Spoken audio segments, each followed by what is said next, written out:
You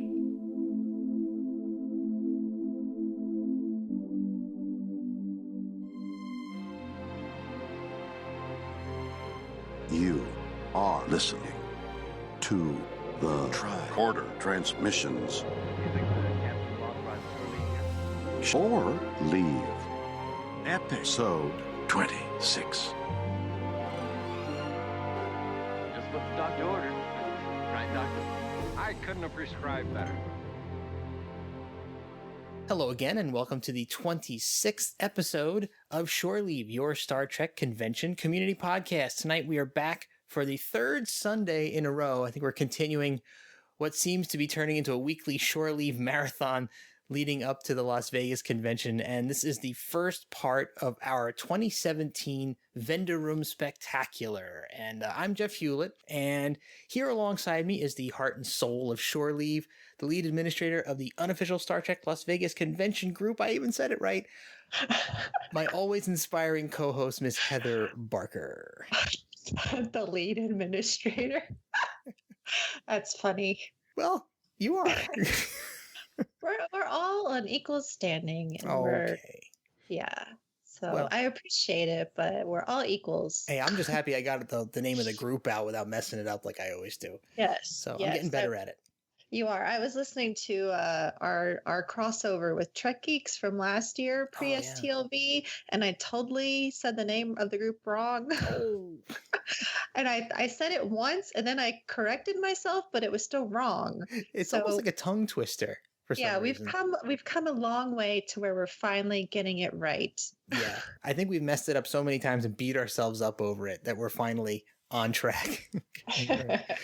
All right, Heather, so do we want to really quickly run through some STLV updates? Yeah, we've had quite a bit happen and we haven't really touched on everything. So I just wanted to go through and touch on the highlights of what we've learned. So I think that the biggest announcement, at least for me and for my friend Claire Little, is our 100th guest. We're technically at 105, and they made us wait a few days for this one. But our 100th guest, her first time at STLV, is Dr. Mae Jemison, who is a NASA astronaut. I think everyone probably knows. She's also an engineer and physician. She was in TNG's Second Chances episode. She played Ensign Palmer. She really wanted to be on Star Trek. Nichelle was a role model for her. Nichelle Nichols, everybody knows that, right?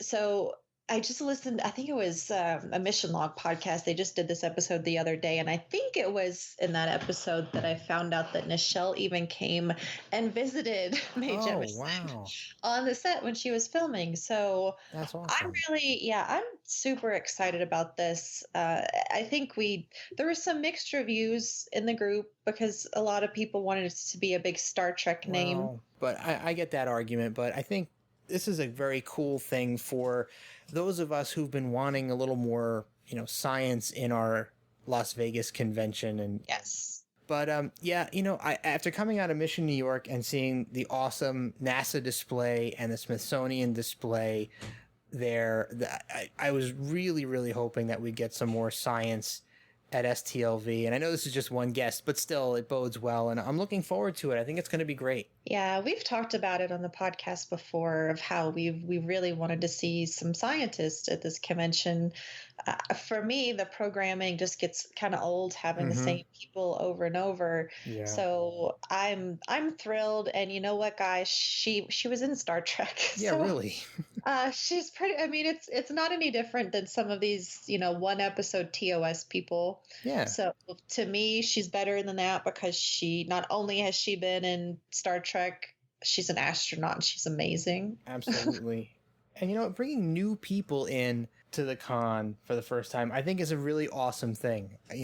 We keep seeing, like you said, the same actors and actresses over and over, and we love them. It's not to disparage them or say anything bad about them, but I like to see these new faces coming to the con, and it's refreshing to see even more of them coming every year. And she's a Trekkie, so imagine how much fun she's going to have at this convention. Oh my God. And I think this is her first convention, right? First Trek convention? So it's going to be like oh my God, the first con, now I'm thinking back to mine. I'm sure you can think back to yours, and it's going to be incredible. Yeah, her. they don't have a date announced for her yet, so we'll keep everyone updated on that news once we find out, assuming it's not like, 3 days before the convention. But anyway, very, very excited for that edition. I don't have much more to say other than I'm just crazy excited.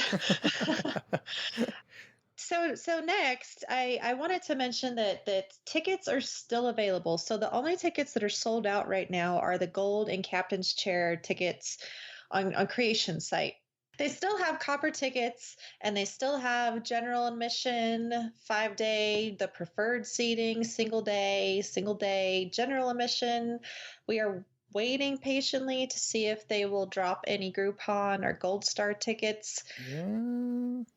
Yeah, to be honest, like they should be out by now. Yeah, I would think they would. And well, I mean, I can see them dropping it right after the 4th of July holiday, but you would think with all the tickets still available a little over a month out that they would be amenable to dropping the Groupons. And Yeah, for sure. Because of that reason, I do expect that we'll probably see them. It's, no guarantee, of course not. but I think it's likely. I did want to just mention that before you go bid way too much money on a creation auction for a gold ticket, you should stop by the STLV buy sale group on Facebook. Yes. Because there are still a lot of people selling their tickets for face value or less. Most of them have dropped down to less than the face value now. So we just, recommend that, again, you use caution when buying tickets. Ask the person perhaps for proof that they bought it from Creation. And if anything, you can ask for some personal references. Use PayPal goods and services because that will protect your purchase. We have not had any known scammers in that group.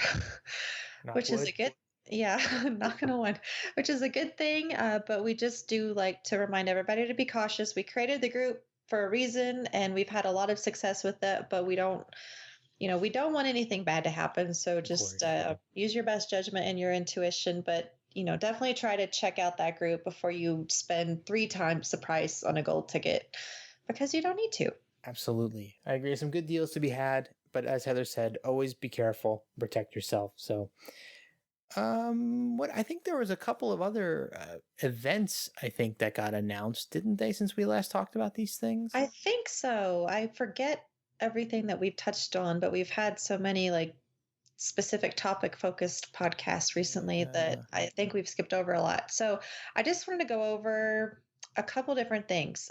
Panel wise, there is going to be a TNG panel discussing the episode The Inner Light. That panel will have Patrick Stewart on it, and it is free.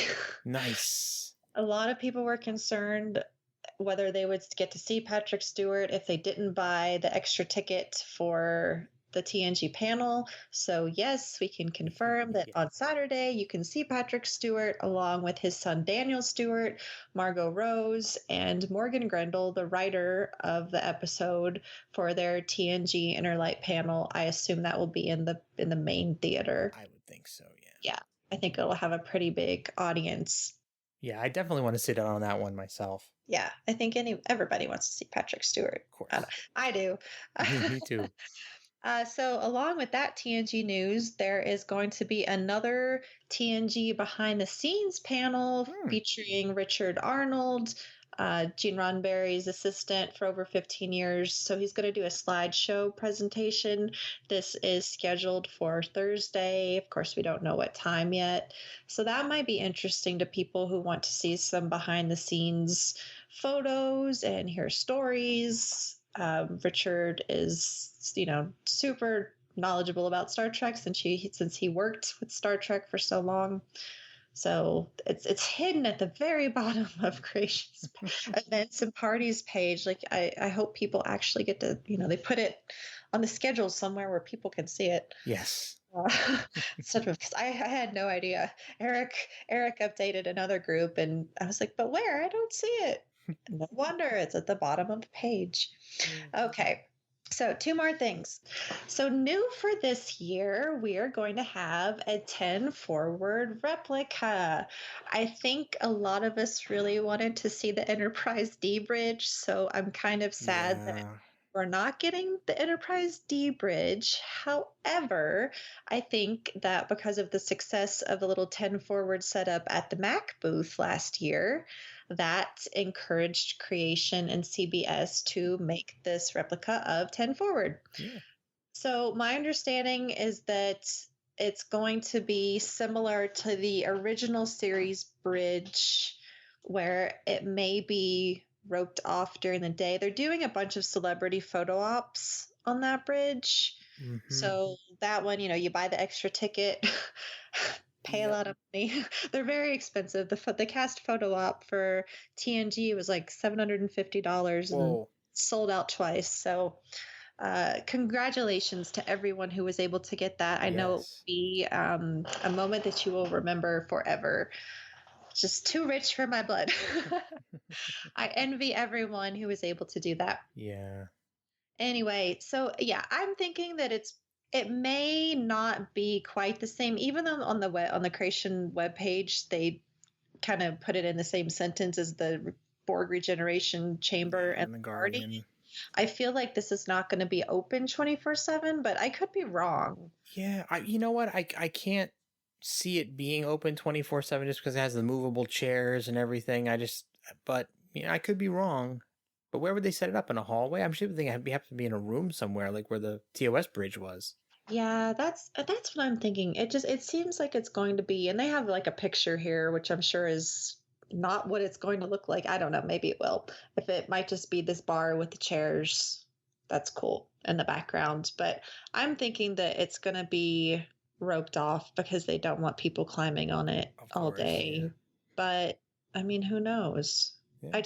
Because they've also done the photos on the bridge, because this is a large scale replica, probably a bit larger than the Guardian and whatnot, I feel like it'll probably be a roped off thing. Yeah. Well, I will say, if this thing is open for people to do photo ops I'm going to put out a call here on our show. If there are any Guinan cosplayers out there, let me know, because I'd love to do a Guinan and Santa Gorn shot at 10 forward. That would be the highlight. I haven't had the TOS Captain Kirk's chair. I would love to get a shot at 10 forward, having Guinan serve me a drink. That would be brilliant. All right, Guinans, send us the message if you're planning on attending, so you can make Jeff's dreams come true. Yes, please. Or Santa Gorn's dream come true, I guess. He's coming all the way from Cestus 3, everybody.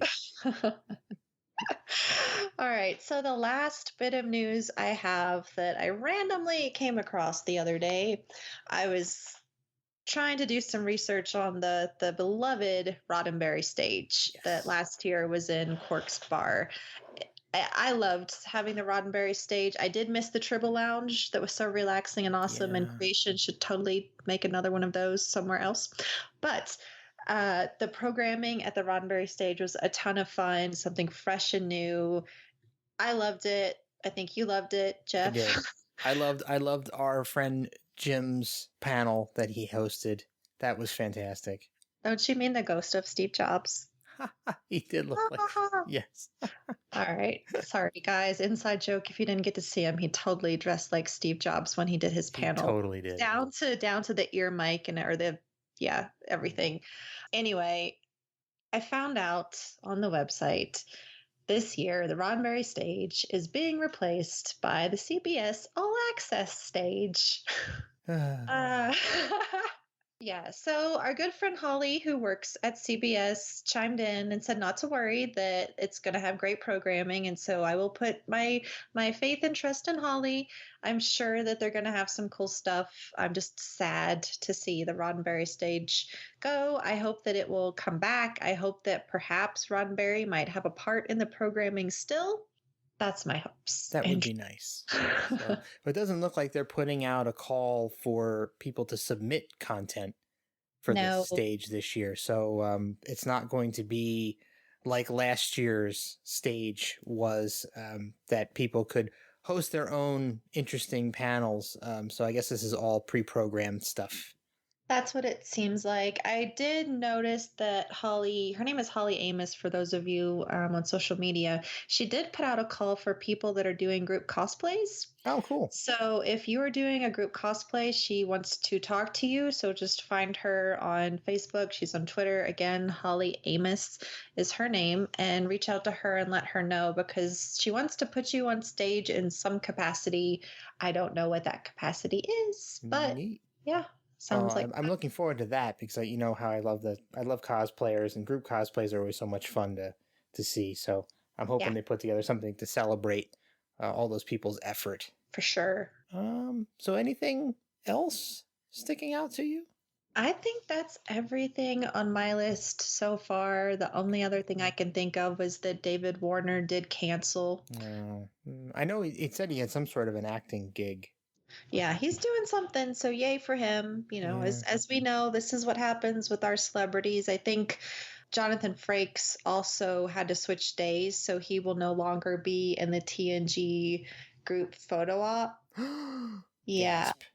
Yeah. Wow. Well, as we found out today, I don't know if you saw, but he will be directing an episode of Star Trek Discovery. That's amazing. So perhaps that is what he will be doing. So cool. Okay, so the TNG reunion panel will have Patrick Stewart, Brent Spiner, LeVar Burton, Michael Dorn, Marina Sirtis, Denise Crosby, John Delancey, and Gates McFadden. Jonathan Frakes cannot appear at the TNG panel. Oh, that's a heartbreaker. But he will be there Saturday. I believe he will be there for the group photo. Well, that's good. Yes, just not for the panel. Yeah, I guess he won't be making the tricorder party then either. Unfortunately not. So I guess we should mention that quickly before we wrap up here. That was my segue. Our Tricorder Transmission's 4th birthday party. Originally, we had planned to have it on August 4th, which was Friday night. Then many other things came up, like the TNG panel and the Gays in Space party, which is going to be offsite, but they are providing free transportation, which is awesome. That's pretty cool. Yeah, I really wanted to go to that party. I followed them for a while. I listened to the Engage, the Star Trek official podcast with Jordan Hoffman. He had interviewed Nana when she was there, and it sounded like a lot of fun. And then I think on Facebook, it was like John Champion and Roddenberry went to one of the LA parties, and that looked like a ton of fun. So I don't want to miss it. No. Which means that we had to reschedule the whole party because of Heather. Just kidding. We want to see all of our friends, and we felt that moving it to Thursday, August 3rd, I think we're shooting for 8 or 9 p.m. It's all TBD. There is an event on Facebook on our page for the party. So you can, request to join the event, and we'll update as things go. But we wanted to make it as accessible as possible for everyone, and that's why we changed it to Thursday. So yeah, we hope to see you all there. We've had a lot of enthusiasm in the Facebook group and a couple of messages from people asking about the party. So we're looking forward to seeing everybody.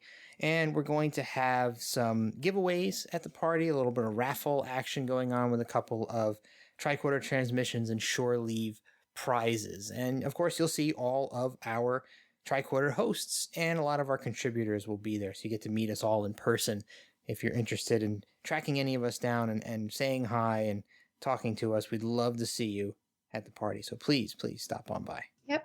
All right. So we are just a little over, this is a cool statistic, we're just a little over a year from the release of the first part of our 2016 Vendor Room Spectacular. Kind of blows my mind how fast the time has gone by. It's already a year later. And so later on this episode, we're going to be joined by the fabulous Mikki Gunter of Make It So, who was part of that show a year ago.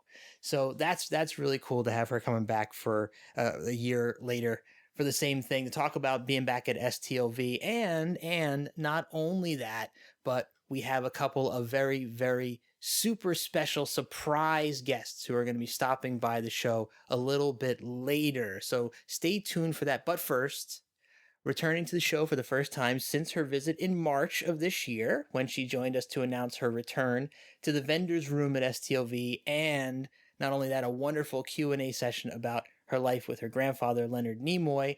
She is the proprietor of ShopLLAP.com and a great friend to our show. The amazing Dani Schwartz is back. How are you, Dani? So happy to have you back. Hi, guys. I'm happy to be back. Thank you so much for having me.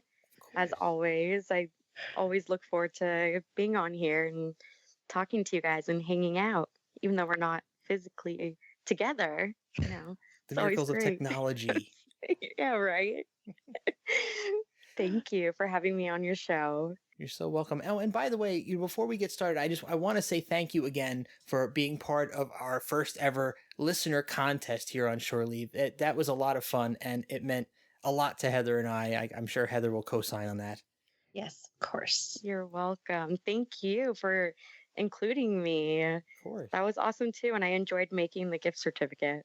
That was a lot of fun, and I know that Yesenia really enjoyed getting it and winning it, so that was a lot of fun. So I'm looking forward to seeing what she purchased with it. Me too. Yeah, so possibly a T-shirt. Ooh. Speaking of that, I don't know. Maybe we don't want to hold this off until the end of Dani's segment, but we have something that we wanted to pitch to you. Do you want to do it now, Heather? Do you want to wait? No, let's go ahead and do it now, just in case we forget. So we had this idea as a way to show our appreciation for the Nimoy family, for you, for really our excitement in having you as a part of our community now and our friend. We thought it would be fun if everyone got together wearing their Shop LLAP t-shirts or tank tops or hoodies or sweatshirts or one of the many, many items of clothing you can buy from Shop LLAP. But we'd like to get together and do like a group photo op. Yeah. Cute. Yeah, sorry. Yeah. Keep going. That's really cute. We will announce it. I'll make an event for when this episode comes out, and I think we'll probably kind of decide on a day and time, maybe closer to the convention, just to see what works for everyone. But I just thought it would be really cool to have everyone together in our shirts representing Shop LLAP, and then people are welcome to wear their shirt the entire day. Yeah. Thanks, you guys. That's awesome. It's going to be tough for me because if we do this later in the con, that means I can't wear my favorite shirt until later in the con. So I'm going to have to keep it tucked away. Or you could buy 2 of your favorite shirt. Oh, I'm planning. Dani's going to have a backup shirt for me. I'm going to be buying a second one. So that's true. And we'll have a new color. Oh my God. Mm-hmm. Speaking of new merchandise, we're going to get into this conversation here because last time you were here, you were teasing us with potential new merchandise, but you didn't have anything super concrete yet, and you said you would talk about it when you came back. So what do we have, starting with this new color of that shirt? I'm curious. And to tell you the truth, I've been planning it, and you've been on my mind the whole time since I've been doing it. Oh my God. Seriously, I'm so because excited. I want you, to be happy with it. Oh, I'm going to be. So, because you're Jeff and you wear your shirt all the time. I do. So actually. I was thinking for the new LLAP shirts, I got this color made, which looks great in maroon. Ooh, what do you think? I love it. Yeah? And what color are the letters? White. Nice. It stands out. It looks really good. Nice. I swear. And my friend who's going to be with me for the first 2 days of the show, I showed it to her and she's like, she was like, oh, the color kind of reminds me of Harvard, but that's okay because it's in Boston and that's where your poppy's from. And I'm like, oh my God. Perfect. Yeah. That's amazing. That's perfect. Might have to get one. That's maroon and white were my high school colors. Oh wow. God, really? Yeah. No real connection to, we were the Trojans. So nice. But it's a really nice maroon. I love it. So hopefully everybody else will like it. I haven't gotten them made yet. So if anybody, I'd love to get your opinions. But that's what I would like, or navy. Yep. No, I think the maroon is a great idea. Okay. Yeah. All right, cool. I'll probably buy Okay, that's two good of to them. know. Okay, that sounds good. I'll put you on the list. That means if I do buy two of those and the gray one, that means I'll have 5. Which And is you a get lot. the free gift. Are you going to tell us what the free gift is? Should I? I think you should. Heather, should I? Yeah. Yeah. Okay. Well, remember last year it was a drawstring backpack? Mm-hmm. Yes, which I am This bringing time- this year. Really? Yes. That's awesome. Well, this time it's going to be a new tote bag. Ooh. Ooh. So with a different design on it. Very cool. So, and I love those drawstring backpacks. So I am going to bring some more. I had just a few made just in case someone wasn't there last year. Oh. And if they want that one instead of the tote bag, they can choose that. Yeah. So is this the $50 purchase gift? Yes. Cool. Yeah. So it's cool. I'm still going back and forth on the design. I have 2 different ideas. I'm just trying to choose one. I'm a little, what's the word, picky, and I just worry about what everybody's gonna like. Yeah. And so I'll throw this idea out there, and we can keep it in the podcast, or we can cut it if we need to. But okay. Put if you do mock-ups of the 2 pictures, and then just post them on Twitter and say, which one do you like? Yeah. And then see because I know that people will give you feedback. You have such a following on Twitter. So I think that would give you a good idea. You don't have to do a poll or anything. I think, people will just respond in kind. So just keep track of your responses. But You're right. I think that if you're just not sure which one you like the best, that's what we tend to do with some things. No, you're so okay. Yeah. Yeah. So let's see what I have to ask. I know we talked about the new shirt and the new colors. What else is new that you may be bringing to the convention? Well, let's see. I'm going to bring a different shirt. We sell one of our biggest sellers that I now have available in black that I've been selling for years. We call it. I'm thinking of we as in my poppy and me. You can still say we. Yes. Fine. Thank you.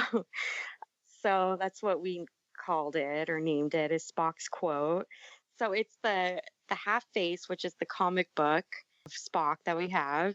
And then on the side of it, it's the Star Trek quote, which is from Spock, which is, "I have been, always shall be your friend." Oh. So we are going to have that in a different color, which people have been asking for. We will definitely have that. And I'm going to sell our sweatshirts, and it will be different than what we have on the website, which will be great. We'll have something on the cold. Front. Right? It's so air conditioned, which is great considering it's so hot outside. Yeah, I know that the creation booth usually has some kind of a sweater, and they sell out within the first few days. So great idea to bring kind of a so Definitely. Okay, well, that's good. I'm happy to hear that. Awesome. Well, I'll come to the rescue. So we'll have those. We'll have these sweatshirts, and that will be new. Let me think. Oh, we had a lot of requests last year for lanyards. So I did get just a small amount of lanyards.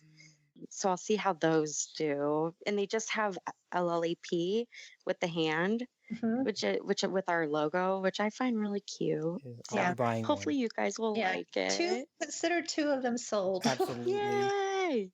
I think they're really cute. I like them. So I got those, and guess what, you guys? What? We talked about this last year, and you guys suggested to do this, and I didn't last year because I just was really stressed out. I was like, I don't know what to do, and I did it. I took your advice. So last year, you guys said, well, what about something for pet owners? I did it this year. I made a pet ID tag. No.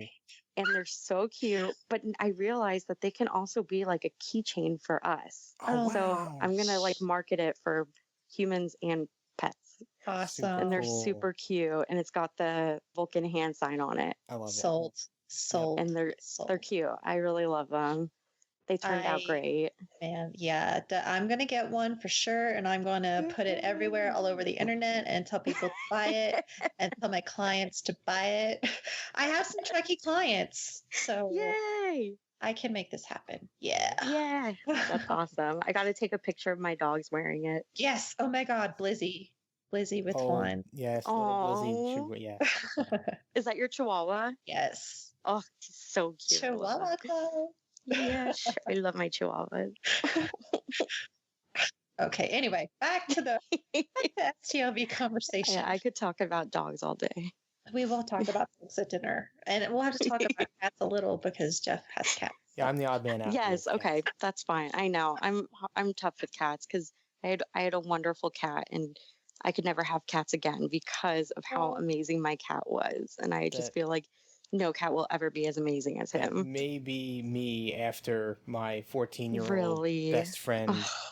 Thank God he's in good health. He's still here. Yeah. He's my best buddy. In fact, I'm surprised he's not banging on the door right now. But anyway, okay. So what about jewelry? I know you had some jewelry that was really popular last year. What are we doing for jewelry this year? I'm bringing those back because I only brought like 4. Oh my gosh. Yeah, I didn't bring 4. Yes, you were. Yeah, because I sold out of all of it on opening night. Yeah, I remember that. Yeah, because I wasn't sure how they would do. And to be honest, I had just met the wonderful jewelry designer, Lucille, like a few weeks before the convention. So I'm definitely I've ordered some more in advance. And I will be bringing more because so many people were asking about them. Yes, and I have more. I would caution everyone that if you're going to pre-registration, just buy it that night. Yeah, absolutely. They're amazing. No idea that I had gotten the one of 4, but but yeah, I love my necklace and earring set. I wear them all the time. So, on the last episode that we did back in March, the Q&A and your STLV announcement episode, you also had mentioned some things that you didn't want to reveal at the time. There were some special items that may be coming. Can you reveal them now, or is this something that has to wait for the con? You mean that I'm going to sell? No, you said there were some special personal items that may be knew you're going to bring that up. Mind like a steel trap.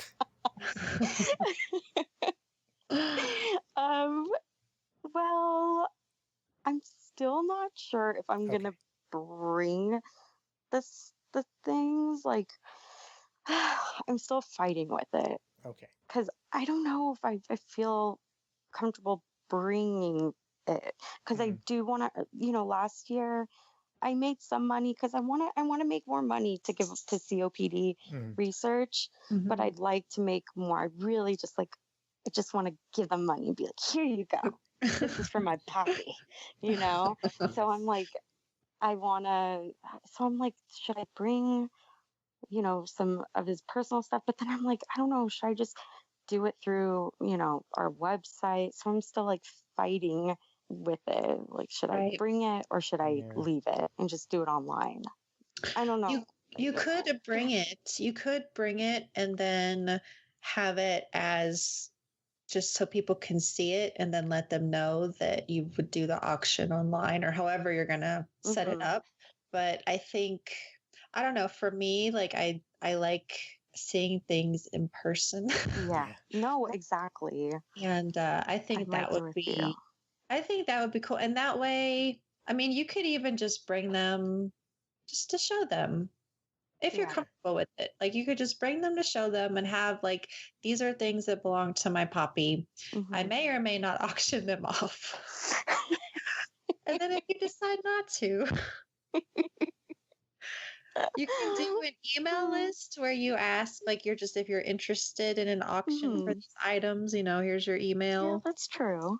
And just kind of say, you're not totally sure, but if you get enough interest, then that will help you make that decision. I am very I'm a very materialistic person. I would not fit into the Star Trek vision of the future.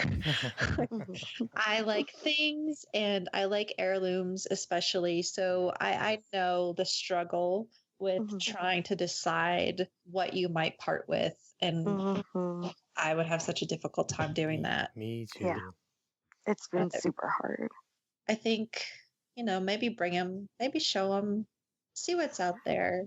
And then that'll probably help you make a decision when you leave as far as what you want to do. And if you do an interest list, then you have people's contact information. Well, okay, that's a good idea. I'm going to definitely put that on my list. Thank you for that. Oh, you're welcome. I appreciate it. But do you guys remember when I told you that 2 things that I am donating, personal items of my poppies, I donated that will be up for auction in the auction room. And then you don't remember that? I remember, but I don't think you told us what they were. Yeah, because I was like, I don't know if I can tell you guys, but I'm sure it's fine. And, I'll give you guys a heads up. Cool. Yeah. So I'll tell you guys that. Okay. Yeah, so you can look out for it. Definitely. Yeah. Okay, so I think they're really special. I'm sure most people don't know this, but my Poppy, for years, he collected vintage wind-up toys. Oh, wow. And he used to display them in his office and in his living room at his house and my step-grandma's house. And I used to always stare at them and want to play with them. And sometimes I would, but it was too scary. But when he, maybe 6 years ago or a little more, he passed them down to my brothers and I. Oh. So I think I have I think I got 6 of them, but 6 or 7. So I'm donating 2 of them for auction because they're so special. Yes.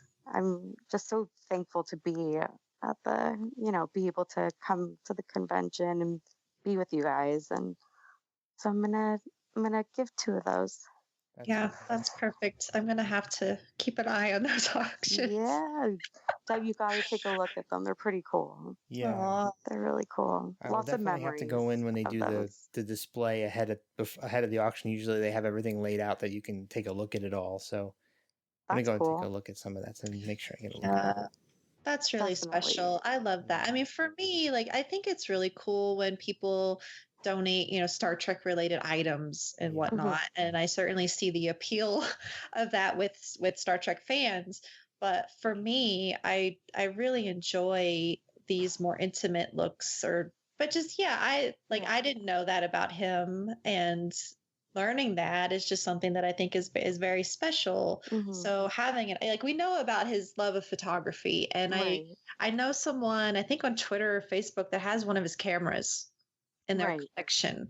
And I was like, oh, that's really awesome. But this is even more special in my opinion, because it's something that, we don't all know. We didn't read that in a book. And it's just a very intimate item to have. So I'll be keeping passion for. Cool. Yeah. I totally get being little and admiring my great grandmother's little figurines and whatnot. So I totally connect with that memory. I think that'll be such a special thing to own. So I'm going to keep an eye on that auction. Sounds good. And then now that I think about it, I think it would be cool. I'll take a picture of the other ones I have, so that you guys can just see the collection that I have, Yeah. Sure. And then the 2 that I'm, donating. Yeah. So they're really cool. I love them. Thank you for doing that. Like I said, I know how hard it is to part with things like that. So it's a very meaningful thing to do and very special items to choose. Well, it's for a good cause. Yes. And that's what he would want too. Exactly. Yeah. I'm sure, him giving them to his grandkids, I bet he was like, oh, but I love these toys. And then he was like, but it's okay. I'll give them to my grandkids, but I love them. They're still in the family. It's still, so I got to part with them too. I have to part with stuff. Yeah. It's hard to part with those sentimental things. Yeah, exactly. Again, we're going to digress here on the podcast, but it is very hard. And I know Heather and I both collect things that we are passionate about. And I look around my little recording studio here, and it's literally full of all these little items that all have meaning. Right. So, I'm right there with you. Giving them away or auctioning them off or selling them is, I don't know. For me, it would be very, very difficult. I'm in the same boat as you guys. It's very difficult. I collect a lot of stuff too. No wonder we all get along. It's so easy to do. It really is. Looking at my Spock pop figures as we speak. Yeah, those are great. Most of my office is packed away. However, one of the items not packed away is my Spock Kokeshi doll. Yay. Speaking of which, are there going to be more at the convention? No, I'm not going to have that. But they're available on the shop. Yeah. Speaking of sentimental items, I am a unabashed pin junkie. I love pins. And are you going to have any? There's one particular pin that I have been wanting to buy from the website, but I was holding off seeing if you would have it at the con. It's the little enameled LLAP hand pin. Are you going to have those? I would love to get one. Of course. Okay. Another sale. Another sale. They'll be waiting for you. No worries. Excellent. Yeah, we'll have those. But, I'll be bringing back a lot of the stuff, like the accessories that sold really well last year. Yeah, and I think I'm going to bring baseball caps. Oh, nice. Yeah. I need one of those. I love my baseball cap. I have to wear one since I walk dogs all day, and it's so sunny in Colorado all the time. I started to get sunglasses tan. So, and being that I'm getting older, I'm having to do grown-up things like take care of my face and my skin. So wearing a baseball cap is a must-have thing and now. sunscreen. So, yes, and so much sunscreen. But that would be really cool. I'm gonna have to budget. I spent such a nice chunk of change at your booth, not just because we love you, but because you have so many great items. Yes. So thank you. I try. Oh, you didn't even need to try. You just showed up and you sold out of like almost everything. I really appreciate it. Speaking of selling out, did you sell out of money clips? Yeah, I did. Oh, good. Yeah. That means mine is more special. Sorry, everybody. I'm being really selfish right now. It's sitting right here on my desk. I love it. I'm glad. Yeah. They're pretty cool. Yeah, they are very, very cool. I can't remember. I think I only had like 30. Wow. Really? Yeah. Uh-huh. Were they numbered? Yes. Oh, okay. Yeah, mine does have a little number. I can't see it though because the money clip is actually blocking the number. Oh, I got number 2 of 60. Oh, 60. Okay, never mind. There's 60. I got number 2. I wonder who has number 1. Me. Is that okay that I gave myself number 1? Absolutely. Yes, that's totally okay. Absolutely. Are you sure you're not going to judge me? No, I would do the same thing. It makes my number 2 even more special because it's the first one that got out into the public. You were the first one to buy it. So I give it to everyone in order. Very cool. So thank you. More digression in the podcast. Sorry, everybody out there. Yeah. I play fair. Yeah, no, I remember. I think I saw it the minute you posted on Facebook, or a couple minutes later. I'm like, bye, because it was the thing with my grandfather. Always had money clips, and I love money clips. Something I always remember about him. He never carried a wallet. It was always a money clip. They're great. It had to be an instant buy for me. It's sitting right next to my grandfather's money clip, actually. I love that. Thank you. So let's see what else will be on the ShopLLAP table at the convention. Now we talked about T-shirts and baseball caps and accessories and jewelry. Anything else? Is there room? Is there room for what else can fit on there? I know, right? I seriously think we did everything. Jewelry, accessories, T-shirts. Excellent, cool. And you have multiple helpers, you said, coming this year? Do we have a repeat of our helper from last year? Okay, great. Yes, Shira will be there. Unfortunately, she couldn't come the whole time. but she will be there. I've got 3 different helpers. Whoa. Nice. Nice. Yeah, so it's my friend Adrienne who will be there for the first 2 days, and then she's got to go back to LA because she owns a store in Venice, and she's great. She's just awesome. I adore her. And then Shira will be there, and then she's got to go home for a wedding. Oh my God. And then actually my boyfriend will be coming up to help me for the last day, and then he'll drive home with me. Oh, Well, that's cool. fun. Yeah. Yeah. So that'll be cool. He wanted to go last year, but he couldn't with work. So now he will get to come this year. Well, that's awesome. We're looking forward to meet any more of the Nimoy family and the ShopLLAP family. Well, you'll meet my older brother. He's coming now. Oh, awesome. He's coming this time. Yeah, because you met my younger brother, Spencer. Yeah. You scared him. Remember that? Oh, with the Gorn costume. Yeah. Mm-hmm. Sorry about that, Spencer. I apologize. I think I apologized to him last year. He loved it. Oh. And I took a great photo. I need that photo, by the way. Right. Oh, you know what? He's wearing a maroon What Would Spock Do shirt Nice. in the photo. Yeah. Awesome. That was a sample. Yeah. I have a great one of those. So now I'm going to have it with LLAP. Nice. Mm. There you go. Very Well, that's awesome that we're going to get to meet so many of you. You're all just like the best people in the world. So Thank you. So are you. No? We love meeting all of you, and true. we love bringing you into the STLV family. And Thank you. Well, thank you for being so welcoming. Of It was so course. scary last year coming, and everyone and you guys were just you just came with open arms. It was, I just didn't feel scared or anything. It Oh, was good. pretty amazing. So thank you. I'm just like so excited this year. Yeah, I'm not that's scared. Wow. good. We usually say it's like the second STLV is better because you know some more people and you've had one year, so you know what to expect. So the second year is kind of when the magic really starts to happen. Yeah. And hopefully, I mean, I don't think you'll have any problems selling your items. Hopefully it will be a little less crazy chaotic since there will be less people there. Yeah. Right. But I know where I'm going to spend a lot of my money. I know where Jeff's going to spend a lot of his Oh, money. yeah. And a lot of our listeners are big, big fans. So those who haven't already bought shirts will probably buy shirts or buy second shirts or whatnot. Yay. Yes.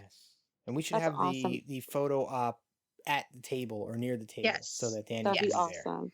That's And I what I was totally thinking. forgot. Oh, I forgot what? to tell you guys. So remember I sold the Vulcan hand gesture, Mhm. Leonard Nimoy, kind of like I Love Leonard Nimoy. Mhm. And they were the woven bracelets. Mhm. Yeah. So I got more because now I just want to like give them out. So I'm going Oh. to give them out to everybody That's with awesome. purchases. They're great. So that's going to be because I'm actually going to give more tattoos out, but Ooh. I'm going to also give the bracelets away as a, gift with purchase. Nice. Awesome. Just a heads up Excellent. so that I will everybody give a can testimonial have that. since I own one of those, everybody. They are very cool. Yay. Thank you. Very cool. Very cool. So you're going to be there obviously the whole time. Do you have any idea what your table location is going to be this year yet or no? No clue. But I will definitely let everyone know on Twitter and Instagram and Facebook for sure as soon as possible. Excellent. So everybody out there, as Heather said earlier, if you are getting to STLV and doing the pre-registration, get down to the vendor room as early as you can that night and go to Dani's table and make sure Please. whatever she has that's very limited quantity, make sure to pick it up then. So that way. And say hi. And say hi, of course. And make sure that you can get your stuff so that you don't miss out on any of the cool stuff that she's going to have available. I'm so excited. Me too. I was thinking about last year. So for the 50th, the pre-registration was all kind of mixed up. And like you got your ticket stuff in the morning or the afternoon. And then the vendor's room opened in the evening as usual. But they had told us for General Mission Weekend to go at like 8:00 or something. And we went at that time and they said, nope, you got to come back. So we went to the bar and we were just so caught up with talking, and then we'd be like, okay, we're gonna go, and then someone else would come up and talk. Yep. And so finally, like, we just hightailed it out of there. But I just remember the anticipation of like running up to your booth and be like, oh my god, it's Dani. That was such an exciting time. I know. It was great, like finally getting to meet you guys. Fun moment. There's just that little bit of, I don't know, anxiety, just because, you know, it's like you're meeting for the first time, and oh my gosh. But now it's just like the familiarity. Yeah, but it was crazy because when we talked on the phone for the first time, it felt like I talked to you guys for like so many times. Yeah, like we'd already known each other. This is when I get all supernatural, and I'm just like, your Poppy brought us all together. I think that, though. I do think that. Too. Thank you, Poppy. Yes. Thank you very much. But, you know, and I'm so thankful that you guys have me on. Anytime. So thank you. It means a lot to me. Your family, so you're always welcome. Even if you just were like, hey, you know what? I haven't been on Shore Leave for a while. I want to be on. You just say the word. Thank you. That's cool. If anybody out there is looking to check out Dani's merchandise prior to the convention, it's easy to do. It's at ShopLLAP.com. And you have a lot of social media outlets as well, right, Dani? Yes, I do. On Twitter, Instagram, and Facebook. ShopLLAP. Oh, that's easy. Yes. Easy to find me. So, and you always post all your new merchandise and things to those feeds when you have them available. I try. So definitely follow me. Yes, follow. Yes, See, that's how I got that super cool money clip, because I follow the account, so I knew when it was. That's how you were number one. You're number two. That's technically number one. So yeah, that's true. That's true. All right. Thank you so much, you guys. Of course. And I look forward to seeing you. Yes, and I would just say, everyone, keep an eye on the Shore Leave Twitter and the unofficial STLV group on Facebook. So we'll make that event for the Shop LLAP photo op. Yes, that we'll do. To be determined right now, but we will update it closer to the date. Absolutely. All right, so as we alluded to at the beginning of this episode, we have a couple of surprise guests joining us here on Shore Leave tonight. It is our great pleasure to introduce the directors and producers of the new documentary film, Remembering Leonard Nimoy. Welcome to the show, Julie Nimoy and David Knight. How are you guys? Good, Jeff. Hi, Heather. Hi. Hi. Hello. It's an honor to have you guys here. Thanks so much for coming on. Thank you. Absolutely. It's our pleasure. Oh, thanks so much. So now, for anyone listening who may not be familiar, there's a very poignant trailer up, by the way, on rememberingleonard.com, and we'll mention that link again at the end of the show as well. But as we said, Remembering Leonard Nimoy, it's a documentary film that follows the life of Leonard Nimoy from his childhood through his early career and, of course, his role as Spock on Star Trek, the original series, highlights from his career, and his fight with COPD. And so, Julie and David, you want to give us a little bit more detail about the film? Sure. Do you want to start, David? Go ahead, sweetheart. Okay, so our film, Remembering Leonard Nimoy, like you said, is about my dad's life and his beginnings and all the way through to the end of his life. But we like to think of it as a celebration of my dad's life. And it's a very personal film with a lot of different personal aspects to it, as well as being a health-driven film as well. Yeah, we're basically also telling Leonard's COPD, his health story. That's weaved into the storyline. And so it really gives people an understanding and an appreciation for when he first started showing symptoms. And it's being told by really the entire family, his immediate family. And certain instances where, things would happen when they first became aware of it, and other events leading right up to his passing. So we really pretty much look at the whole scope from his early life growing up in Boston to his last days. And so it's a pretty comprehensive in that respect. But one of the key elements in the film is Julie's relationship with her dad. They had a lot of interests and hobbies, things that they did together. Julie had a kind of a bird's eye on a lot of aspects of his career. As an example, when he was filming Star Trek II, The Wrath of Khan, Julie actually was on set during the film. And of course, one of the scenes was the famous death scene. Mm-hmm. And so she really explains the whole day, basically taking her father to work and how, his emotions. It was a very, intense scene. Yeah. Oh, man. So it really is it's a film I think people are going to learn a lot about Leonard, the man, right, as opposed to just the character. Right. I think a lot of people, they say they know a lot about Leonard Nimoy, but they don't know everything. Mm-hmm. So there's a lot of little interesting tidbits that people will learn about Leonard, the man, the father, the grandfather.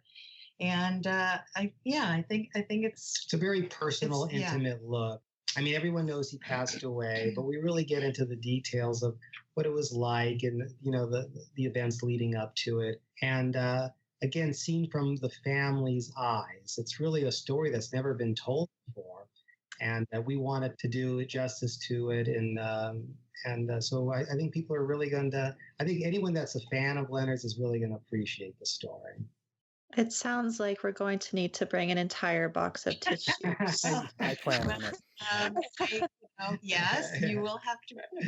We do recommend bringing at least, 1 or 2 tissues. But let me just tell you on that note too, is there's also within the film, there's some really funny scenes too. Yeah. You get into certain stories. I'm not going to give it away. Don't give it away because I want people to be surprised. Yeah, because one of the segments that we have in the film is we talk about, as far as within the family and friends of who he collaborated and he worked with. So, as an example, Leonard worked with Adam on a number of projects. Well, Leonard also worked with Julie on a number of projects, as well as his stepson, Aaron, on a few projects. You may have heard the story just with the Bruno Mars story, but there's examples of that, and they're very entertaining and obviously a lot lighter to watch. It's not just a sob story. Yes, it's a balance.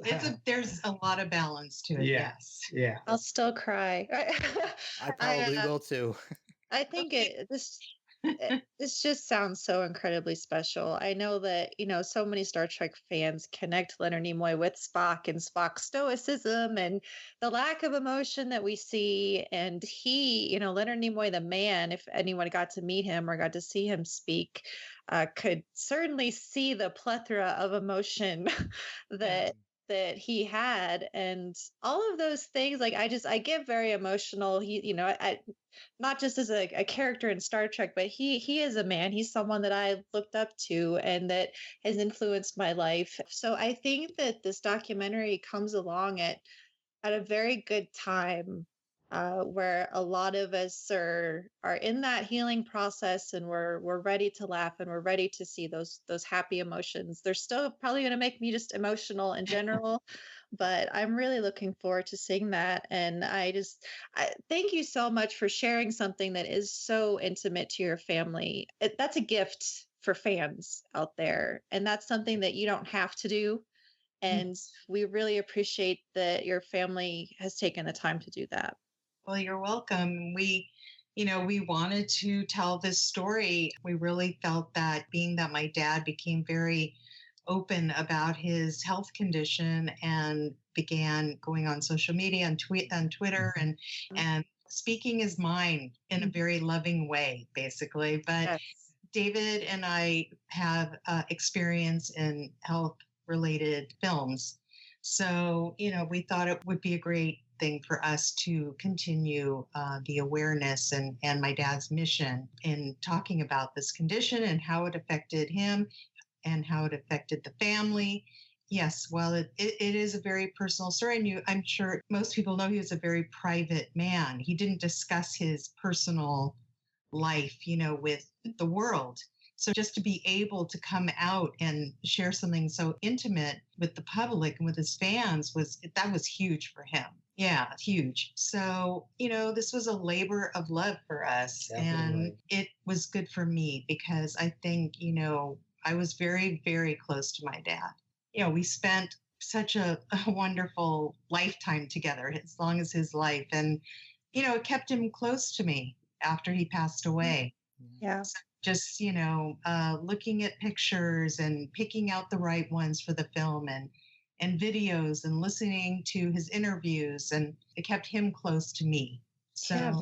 And just to add what Julie was saying, in the film, as far as photos and videos, these have never been seen before. Yeah, these are personal. Some of these have never been seen. Mm-hmm. So I think that'd be kind of a treat for people to see. As an example, we have video from his last birthday party. Oh, wow. And we didn't know that, of course, at the time. Right. But as an example, so there's things in there. And just one other note, too, is the fact that I'm sure a lot of your listeners have seen my brother-in-law, Adam's film for The Love of Spock, but our films are very different. Of course, we're talking about the same person, the same subject, so you're going to have some similarities, but as far as the films go, they're two very different films. In fact, I would say they really complement each other because it really covers very comprehensively between both films. Mm-hmm. Definitely. That was one of the questions I was actually had on my list that I was going to bring up, was how are those two films different? I knew just by watching the trailer for this film that they were different, but I was going to see what you guys had to say about how they're different. Right. Well, Adam's film, really focuses on Spock, the character, Star Trek, and then, of course, different parts of my dad's career throughout his life. And some family, some personal stuff as well. But we took it another road and really dealt with my dad as a human being, a person in family's life, as well as his struggle with this very, very debilitating disease. And, just making people aware of how terrible this condition is I think it's just really important. And, so they're very different films and they do complement each other for sure. Right. Yeah. In fact, Adam helped us on the film. He was on set helping us with the directing chores. He was assisting us. Producing. Yeah, some of the producing. Yeah, of the production. So Adam was great. He was available for us. And our film really is a very... much a family film. The entire Leonard's wife Susan and of course Adam and Julie and Aaron and all 6 grandkids. Yeah, they're all in the film. And so that's of course one difference between Adam's film as well is the entire family is involved. And Leonard had said in a number of interviews that the first part of his life was focused on his career and family was second. But as he got older, basically was family and then career. And so our focus is more on the family and the connection and all that. Yeah. And I think another great aspect to this film too is that it's going to, as you said, raise awareness of this terrible disease that I think it's much more widespread than people generally tend to understand. Today, according to the American Lung Association, there's somewhere between 12 and 15 million people that have COPD, but there's another 12 to 15 million people that have COPD, but they've never even been diagnosed with it. And so Leonard's also a classic example of that because he wasn't even diagnosed till 2013. 2013. Yeah, that's when he was officially diagnosed. And in our film, we interviewed his doctor and his nurse and talking about when he first went for treatment. And so there's a lot of people, millions of people out there that could have COPD, but they don't know it. If you don't know you have it, then you can't start treatment and being able to manage it as well. Yeah, my uncle, one of my many uncles, had COPD and unfortunately passed away several years ago. And a friend of ours, Bill Smith over at Trek Geeks, just lost his mom to COPD as well. So there are people out there, and it again, like you said, it affects the entire family. Yeah, definitely. Yeah, when you watch somebody that you love, seeing what they're going through, it's really tough. It's heartbreaking. It really is, because you really can't do anything except be supportive and be there for them. And when my dad was in the last few months of his life, I just spent as much time with him as possible. Somewhere in the back of my mind, I knew that, time was getting shorter for him. So that was the key, is just be there. I was just going to say also, we also get into, as an example, Leonard loved going to Lake Tahoe. They had a place there for, I think it was like 25 years. Yeah. We were going up to, as a my dad, took my brother and I up to Lake Tahoe for many years, even before he bought a house with Susan.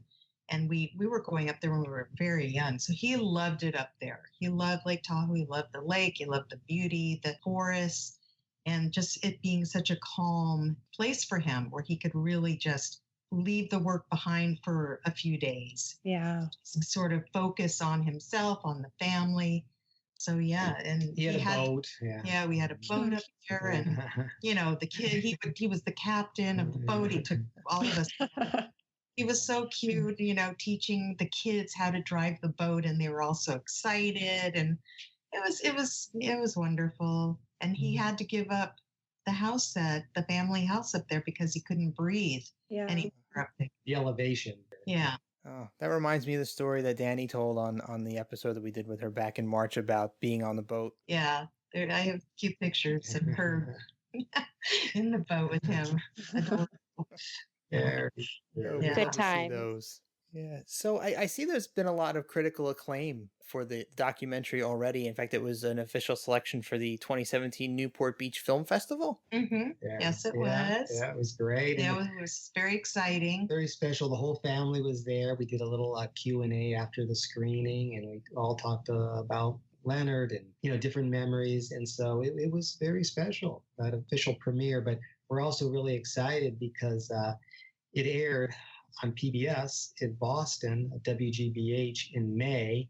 And now we've been told that in the fall, it's going to be airing nationwide on PBS. All right. Yes.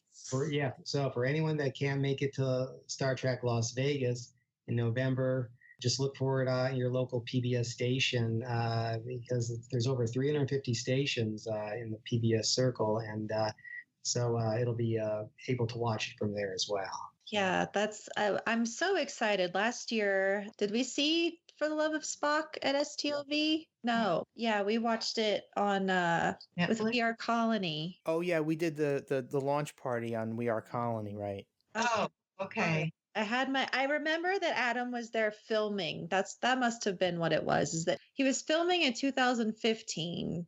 And then I think he came last year and was doing a memoriam. Yeah. That was it was on the main stage. Right. So he did that there. And so, again, this year we have another great memorial for Leonard Nimoy. And so that will be, is there a date yet, or are they still kind of wishy-washy with the schedule? They just gave us a tentative date of Wednesday, the opening day. Okay. But we don't have a time yet, so we're waiting for that. To get that. But it'll be posted as soon as they've locked in that time. Yeah. But it does look like Wednesday opening day. Yeah. All right. And we will be sure to let everyone know. So will the two of you be there to talk a little bit about the documentary beforehand? We're hoping so. Yeah, the way it looks right now is we're going to do like a little introduction to the film, and then they're going to show it. And so people want to say hi to us. We'll be around. We're going to be there all week. I'm actually driving there with Dani on Monday, and I'm going to help her get there. I don't want her driving alone with all the goodies in the van. And then David comes in on Tuesday, and we'll be there throughout the week. Yeah, we're going to be there every day. Are you going to have your own booth? No, me? Okay. Us? No. Yeah. No. But I'll be with Dani. Yeah. Okay. We'll be with Dani at the ShopLLAP booth. Just like last year, I was helping as much as I could, and then, I had to take a little walk around and get lunch and stuff. But she's got people helping her out all the way through. Yeah. So you might actually get to enjoy the convention as a convention this year. Yeah. Yeah. I mean, this is not my first convention. I've been to many since I was growing up, but I have to say I enjoy them so much more now as an adult than I did when I was a kid. I don't know why, but that's another story. That's another story. No. But we might have to have you come back on for those stories at some point. I would love to. If I can remember them in my old age. No, it's a lot of fun. I love going to the conventions. I think they're a kick. People are so nice, so friendly. I love talking to everybody, whoever comes up to me, and, it's so much fun. I enjoy it a lot. A lot of fun. And it really does feel like, it's a community. That's what it is. And definitely, it feels like home to me, home. actually. So it feels like to us too. Yeah. It's our family reunion. And I know that last year we had told Dani, like our biggest hope was that all of you come to the convention and can see that the spirit of Dani's Poppy, your dad, is still exists in the Star Trek community, that, he lives in that way. And we hope that, I think Dani did feel that and could feel the love, and we hope that you feel the same, and that definitely. Honey, why don't you tell them the story about when you were traveling and on the plane?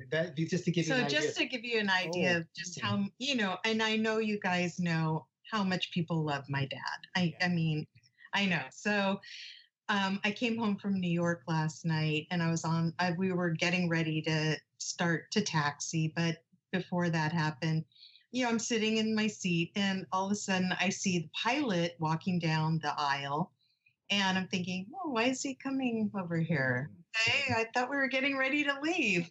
And he comes up to me, and he leans down. He says, I just want you to know how much I loved your dad.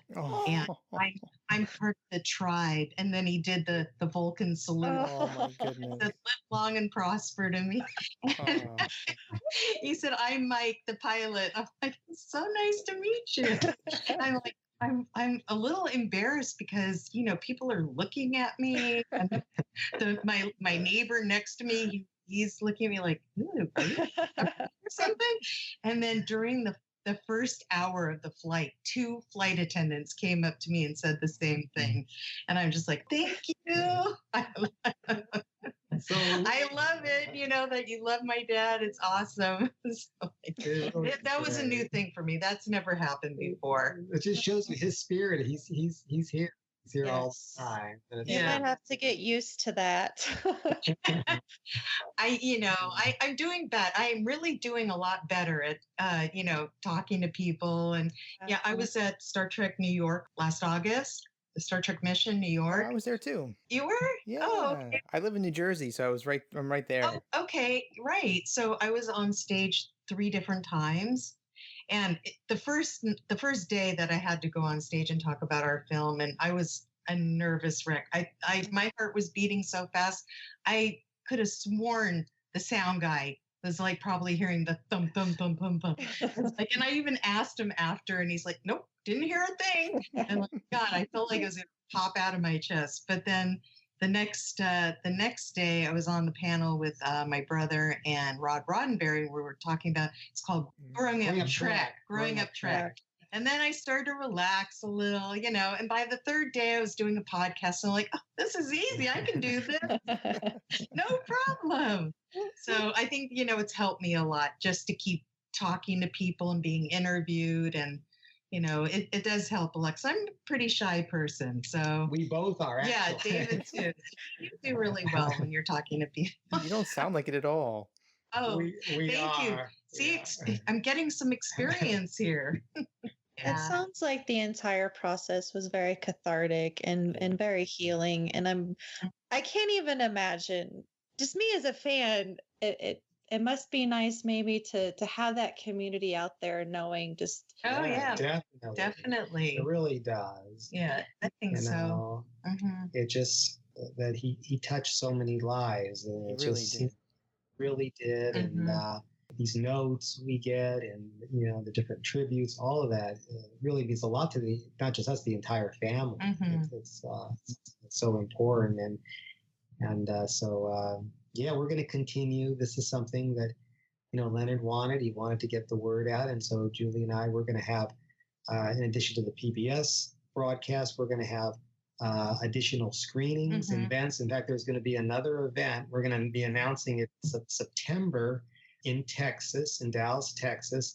And I forgot the name of the group. I'll have to find it. USS Apollo. Apollo, is that it? Yeah. Yeah.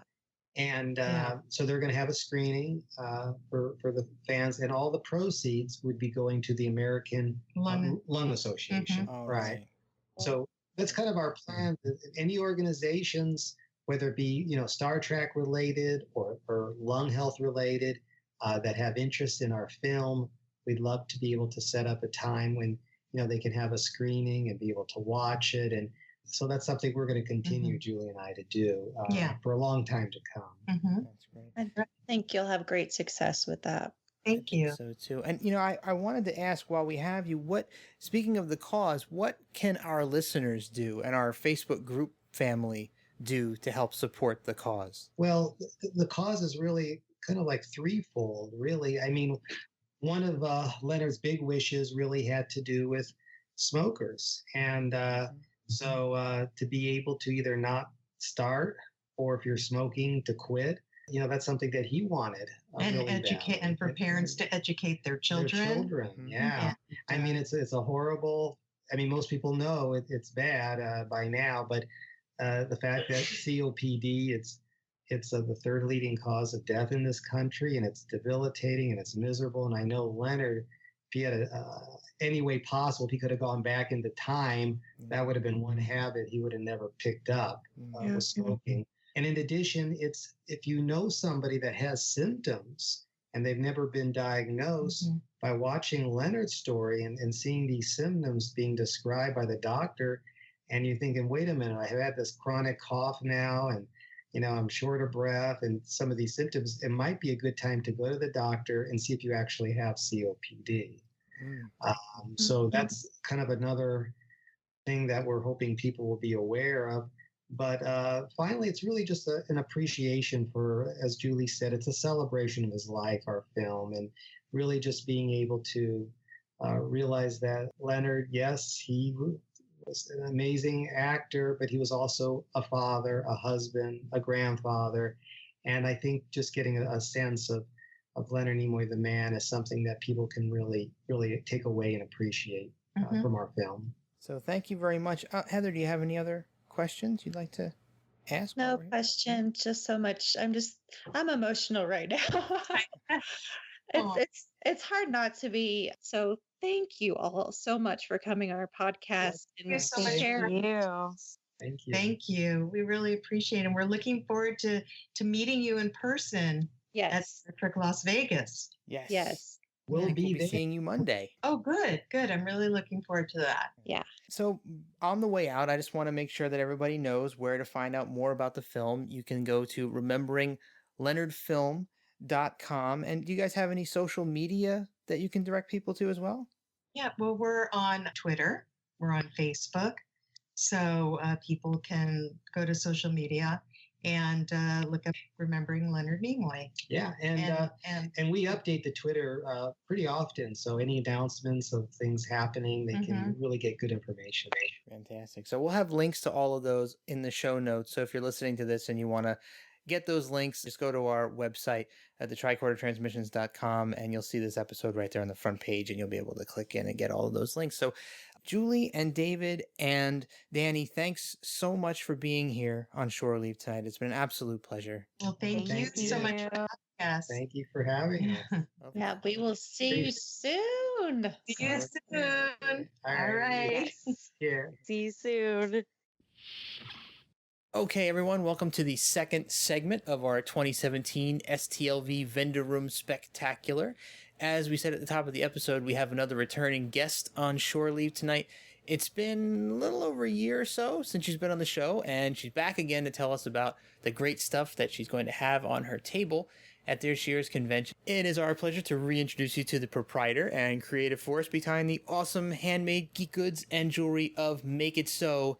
It is the awesome Mikki Gunter. How are you, Mikki? Yay! I'm good.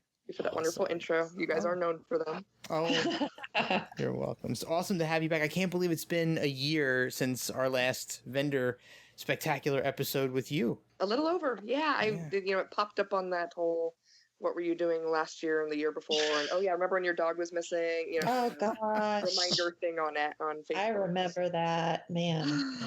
I love being reminded of things from the past. It's super awesome. I don't think it's right, but yes, very excited. I listen to you guys. I love the show. Aw.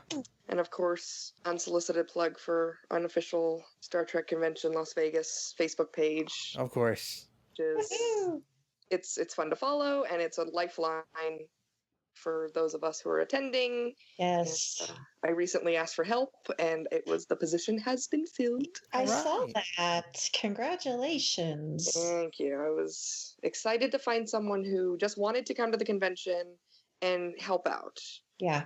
You know, like your pay is the ticket to the convention. Enjoy. Have fun. You want a panel to go see a panel. You want autographs, you gotta go get autographs. Just make sure I have breaks and time to myself, and I think now I'm going to be able to stay out a little bit later. Yay! Karaoke party. Awesome. The after hours shenanigans. Oh yes, I'm sure there'll be many of those as usual. I'm very excited. Gearing up for it. I feel like every year, like this year, I think this is the longest I'll be going Monday to Monday. Although I leave pretty early. I leave pretty early the following Monday, but I feel like it's still not enough time. No. I'm staying Saturday through, I think, Tuesday or Wednesday. Oh my God. Oh. Yeah, like 11 days total. But it's probably because I'm probably going to, go visit my guys up at Count's Tattoo at the Rio. Yeah. Yeah. Do you think you're going to talk to them about another like discount thing or flash thing? We're definitely doing that again this year. Okay, cool. So we're going to emphasize the Next Generation's 30th anniversary. Awesome. Sort of like what we did with 50th last year. And I'm sure they're going to be more than willing to use some of the same flash art that they did last year for the 50th.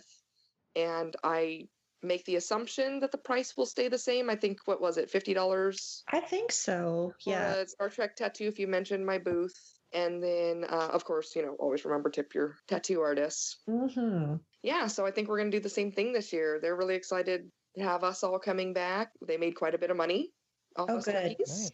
And I'm glad enough to have offered me my next tattoo for free. So, wow. Thanks, guys. That's really great. I mentioned it's a good incentive, and I like that. Like you're doing this, and our friend Missy Kilgore in the group, she's the one that organized like the Gold Coast group rate for those rooms. Nice. And so it's nice because she did mention in there that I think she got a free room out of it. She had no idea when she went to get it's like you had no idea, but they were so nice enough to offer that. So I don't know where else we could figure out deals like that, but it's always a good incentive for those who are so inspired to, see what opportunities are out there, because you may get something awesome in return. Yeah, I think last year the KISS mini golf tried to kind of do a Star Trek thing where, like, if you showed up in the morning in your uniform, you got a collector button. Oh, Neat. I didn't even know about that. Yeah, and because, we kept kind of going like, hey, we're in costume. And they're like, oh, no, it starts tomorrow morning. And we're like, guess what we're doing tomorrow morning? The convention. Which is literally the exact opposite of where you guys are in this 2-mile-long casino. So... Well, I guess that once you figure stuff out, let us know, and we'll make sure that everyone in the group and everyone out there knows. If anyone else out there has any news on good deals or whatnot, let us know. Yeah, exactly. Yeah, we all have to be a little bit carefuler this year, I think. More careful? There we go, more careful with, I guess, they're not doing any waivers. Rio's not doing any waivers for resort fees. Yeah. No free comps, even for platinum. I'm platinum status. Wow. And I get no free comps. I'm just hoping that I can check in the platinum diamond room. I bet so. I bet something like that you should be able to do. It's probably just the money saving part. Who knows? It was a free 5 comp nights anytime you came to Vegas. Wow. And so I took advantage. Came all the time. I was like, heck yeah. I'm sure it wasn't just me. I'm sure just in general. I mean, they're starting to pay for parking at a lot of the casinos. I think just costs are going up. Plus, they have to get rid of Listeria. Or not Listeria. They have to get rid of Legionnaires. So that bleach isn't cheap. I have called the Rio by the way. I have also called the Nevada Health Department to make sure that Legionnaires should not be an issue when we were there. Awesome. Cool. It shouldn't be. They're running so much bleach through their systems. It was in national news. I mean, it was all over the place. I had people who don't even go to this convention sharing it in their newsfeed. Well, because I mean, could you imagine if one of the stars saw that and said, "Well, I'm not going. Well, I'm just not going to go," and we're all just like, "Wait a minute, no, don't let that stop you." So that was besides my incentive of knowing people who work at the Rio, i.e. Counts, the bartenders, Jeff, and all the other guys, and everyone we've all gotten to know over these years, the employees at the Rio. I called because I was concerned about the employees. Yeah. And I was concerned that they were probably trying to sweep this under the rug and not do anything about it.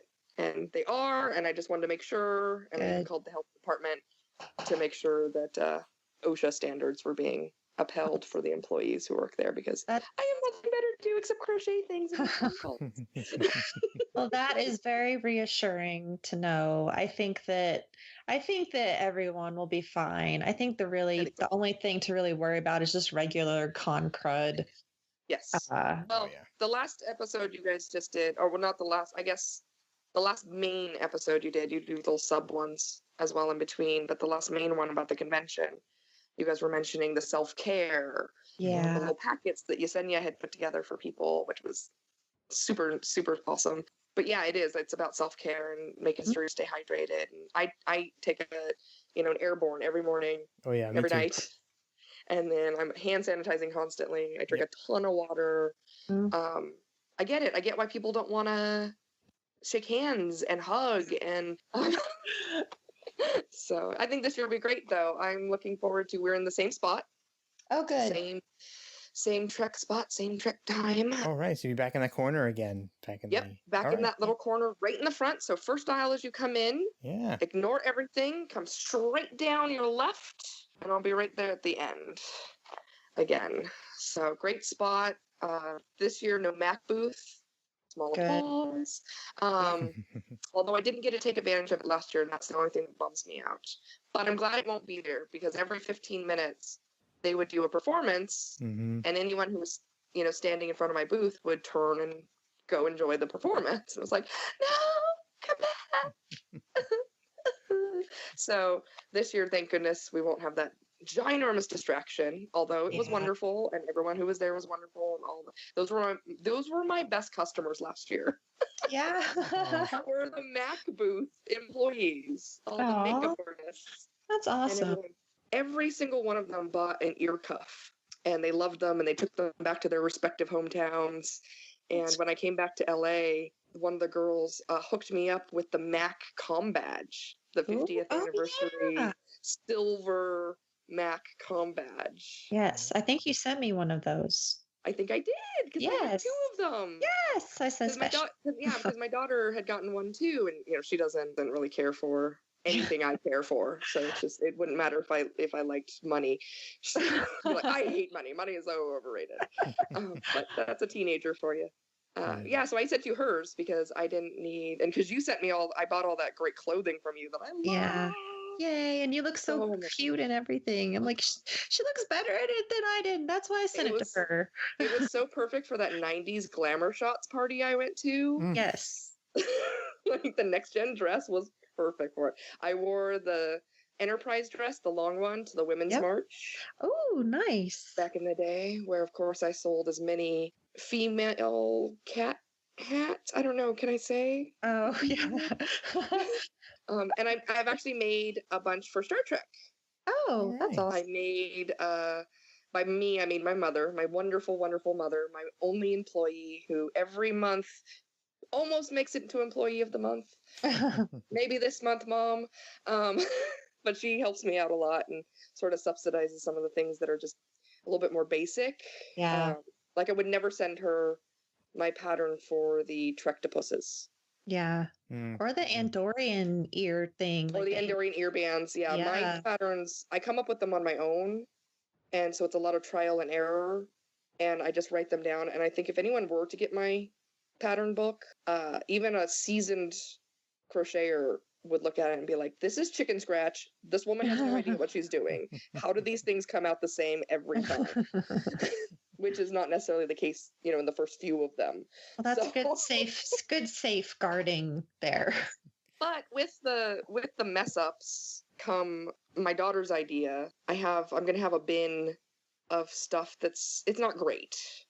So I'll probably sell it for like under $5. Right. It's just stuff. So thanks to my daughter, I've named it Make It So-Sos. So there will be a bin of I love that. Make It So-Sos. That's hilarious. And this year it'll be filled more with probably 3D printed items. I purchased a 3D printer. Whoa. Yeah, I was nice. I don't know if you guys remember from last year, I had some wood carved, wood cut out keychains, jewelry. I have one of those. Yay! I'm glad you do, because the person who made those passed away. Oh no. Yeah, it was sudden and unexpected, and it brought me back to that episode with Dani and the wishing you had someone's voice kind of thing, and just, I was so bummed out when he passed away, because we had so many ideas to go. Like, we had just begun our collaboration. His laser, cutter, our brains together, it was going to be, just endless supply of awesome wood carved items. But unfortunately, he did pass. And as sad and tragic as that is, I unfortunately had to look to make up that loss in merchandise. Yeah. So I, in honor of Derek, I purchased a 3D printer. I think he would have been proud. He would have been jealous. And I love it. Last couple weeks, last couple days, man, that thing has been going 24/7. Yeah. Printing out as much as I possibly can, because unfortunately with the 3D printing, it's not as easy as one would like it to be. It's not like, Big Bang Theory, where they 3D printed dolls of themselves and miraculously 5 seconds later they had these awesome dolls. No, that is not how it works. You have to sand, primer, paint. If you're using multiple colors, you have to change the filament. There's a lot more to it than just pushing print on a machine and then throwing it in a box to sell. So a lot of work going into those, but there are some that aren't great, so those will be in the Make It So-So box. It's pretty cool. For the cosplayers, I think they'll really enjoy. I have an Uhura cosplay that I do. I did it last year. I think I remember. Yeah. Yeah. So, and I love it. And what's missing from every Uhura cosplay though is her ear. Yes. Yep. Yeah. So the ear thing, the ear communicator. Yep. Mm-hmm. The Bluetooth, her Bluetooth. Yeah, the big silver plug thing. Yeah. So I've been able to 3D print those. Oh my gosh, that's awesome. I know, and they're amazing. And they actually kind of, plop into your ear a little bit uncomfortably, unfortunately. But if you get like an earbud cover or something, you can just maybe some wax, some like swimmer's wax, or or an earplug maybe. Earplug, yeah, something like that. Now I'm not going to put anything on it for liability issues. Right. I'm going to sell it as is with no anything added onto it, because I don't want something falling off into your ear and like killing you or something. Right. Like, I don't think I'm not too big to fail, like, just small enough to totally epically fail. So let's not it be on someone getting something stuck in their ear, shall we? Yeah. So, but for any Uhura cosplayers, they're very lightweight. They just plop right into your ear, and I've never seen them. I've never seen them available for cosplay. Either. So I'm excited to let that be something that's available to the girls out there who want to. Yeah, that's really awesome. And even not, it's just a fun little thing to have. If you can just want to put it on display or something like that. So little things. It's been really fun to come up with and print out different things. It's an interesting process. And like I said, I'm burning that thing 24 hours a day, 7 days a week, just to try and get enough stuff for everybody. Nice. How long does it take to print one of those? The ear thingamajig, about 4 hours, maybe 5. I knew those printers were on the slow side, yeah. I had to set up from where I sit and make all my things in my little nest where I crochet all day.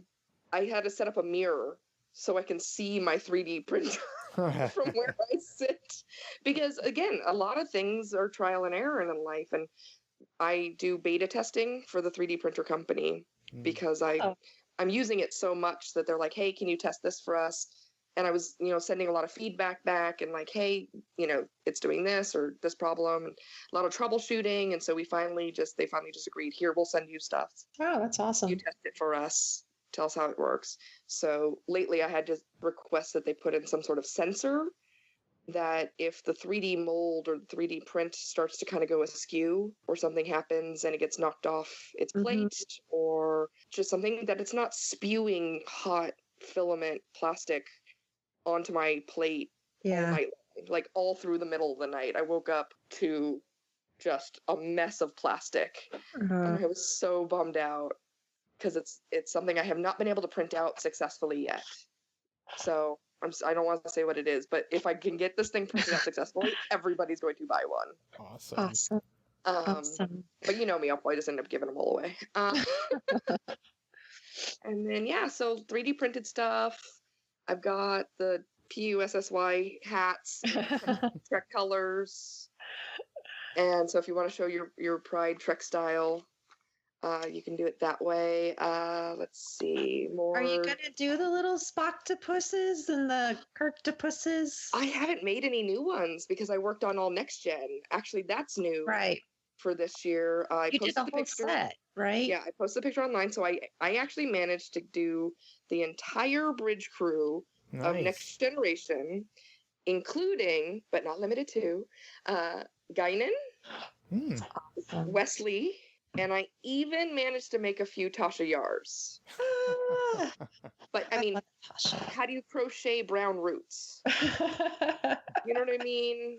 So I had to figure out. It's so the early 90s, late 80s hairstyle. Yeah, I remember. I thought it came out pretty well. But yeah, so the picture I ended up doing, I did a brown base and then pulled through blonde hair like I do with the Andorian headbands. So anything with hair takes me twice as long. So if you see something that has hair on it and you're like, oh man, she wants how much for that? This is me stringing through every single strand of hair. And then after all strung through, I cut them, tie, and then double knot them all together. Oh my God. So it's a lot of work. That Andorian headband may not have taken too long to make, but putting the hair on it, good Lord. Yeah. So yeah, it's I try and manage my prices to be reasonable for people who are coming out, but at the same time, they are handmade goods. I do spend all day, every day, just crocheting until I can't anymore, until I'm either exhausted or my back goes out. Whichever comes first. Not laughing at that. I'm just no, I know. But I commiserate with that much work. Yeah, the irony of the fact that my hobby and love hurts me so much. But it keeps me busy, and I love it. So I love being creative. I love last year when you guys suggested the tricorder. What did I make? You made it. I bought it. It is still, I have not yet packed it for our house move. It's still behind me. I'm going to bring it this year. I need to remember. Guys, trying to move your house and pack for Vegas at the same time is very stressful. And I've got piles, and then I've already thrown a bunch of stuff into my suitcase as well. So I'll probably just wind up throwing it into my suitcase. But no, that was such a wonderful surprise, and it was probably one of the favorite things I bought last year for sure. I love it. I love a good challenge though. Someone tasked me with making, after they saw the new, I'm sure you guys saw these, but just so everyone else knows, I made a Geordie LaForge sleeping mask. Yes, I saw them. Very cool. Yes. So, because I myself enjoy a sleeping mask and can never really find one that suits my needs. Yeah. And so I was like, well, I'll just make one. And I made one for myself that was black, that had explicit language on it. Pretty much the same thing I say if you try and wake me up. So I just wrote it instead. But then I was like, oh man, I could do the visor. My best friend actually was like, why don't you do Geordie LaForge's visor? So I did. And then from that, I also someone requested Cyclops from X-Men. So I've got a couple of those. And I can't, I love suggestions. I love a challenge. I've been referring to myself lately as a yarn magician. And I don't mean that in a cocky way, but I can pretty much turn anything, I can pretty much make anything you want out of yarn. Yeah. Within reason, of course. But I love being tasked with it. Can you make me a little tiny handheld yarn hoarder pet? Okay, I'm going to take notes. That one would just be hard because you have to make it look like a pizza monster. Yeah. And so, like, figuring out the yarn colors and everything to make the coloration right. I honestly think, like, I've already got it in my brain. I think I can work something out for you. Aw. So. We have a guaranteed sale if you do. Right, and I genuinely probably own every single color of yarn I would need for it because I own so much yarn that I rarely have to actually go in and buy more. You know what we need, though? Someone needs to be sent to the Triple guy, if he's coming back this year. Does the Triple guy sell those pet leashes? You know, those fake, remember Invisible Dog? Yeah, if the ones like they have at Disney. I don't remember. Do you remember Invisible Dog leashes? I mean, I do. I date the crap out of myself, but that's fine. I'm 104. Maybe I should just gather a bunch of invisible dog leashes and just sell these with all the other stuff that I mean, last year what I had, lanyard holder, the lanyards next to the captain's lanyards with the envelope at the bottom so you could put your hotel key in it and stuff, nice and convenient for conventions. Yeah. What about the Vulcaneer cuffs? Since you said they were such a big hit, you're still going to have those, and then those are custom made for people, right? Yeah, like, those are usually made on the spot. Right. Oh wow. Yeah, that's why unfortunately my he did tattoo on my hand didn't quite take as well because I immediately took to the pliers. I just started it's plier work with metal, and I usually have to measure the ear first, but this year I'm going to set aside a week, like 5 days of no crocheting. The countdowns are driving me insane because I'm like 30-something days. Oh God. Yeah, I know the feeling well. You know, I throw up a little every time I see a countdown. When I realized we're about a month out, I was like, we talked to Dani Schwartz from ShopLLAP, and she's kind of in the same boat. Just lots of stuff to do before the deadline, so you're not alone. Oh, good. I'm glad. Are they going to be in the same spot as well? They don't know. Yeah. I pressure them. I'm emailing, calling constantly. Take my money. Take my money. Take my money. Take my money. Take my money. You really have to. As soon as they take my money, I know I'm good. Yeah, you've got a great spot in that corner over there. Yeah, it is. I love that spot. Well, the best part about that spot actually is the stars who come in and out. So without the Mac booth this year, yay! All those stars who were sort of isolated, and put in the abandoned star room, because even I don't know her name in real life. I cannot pronounce it. I'm not even going to try. But she played Admiral Nachea on Next Gen. Natasha Nagulevich or something, which is probably wrong, Natasha. But that's the closest I can do. I think it's Natalia or like something closer to that yummy hazelnut stuff.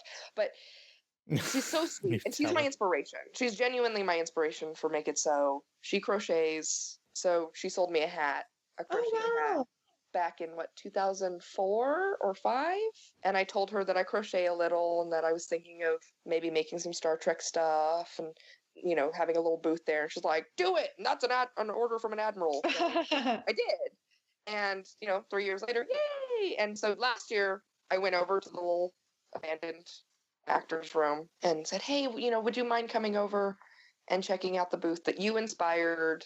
Because this was my first year. I really felt that it was good. It was big. It was what it needed to, what I've always wanted it to be. Better location, more traffic, get the word. More people knew about me, I think, this year. And so she came over, and she was so sweet. She took pictures with me, and she looked at all the stuff. And then she asked me if I could send people to them. And I was like, I shouldn't have to do that. I will, of course. But she's like, can you just remind people that we're over there? And I'm like, yes, of course. I'm so sorry. Like, what a bum rap. I don't even remember where she was. I guess in that room is where they were. Hopefully our hours on Sunday, the vendors room hours, will actually stay later than 5 o'clock on Sunday. Yeah. Did they close at 5? Yes, we closed at 5 o'clock last year on Sunday. That's so it was so sad for everyone involved. And the only reason why we had to close down at 5 o'clock was because they had to have the Mac booth out of the room by midnight. Huh.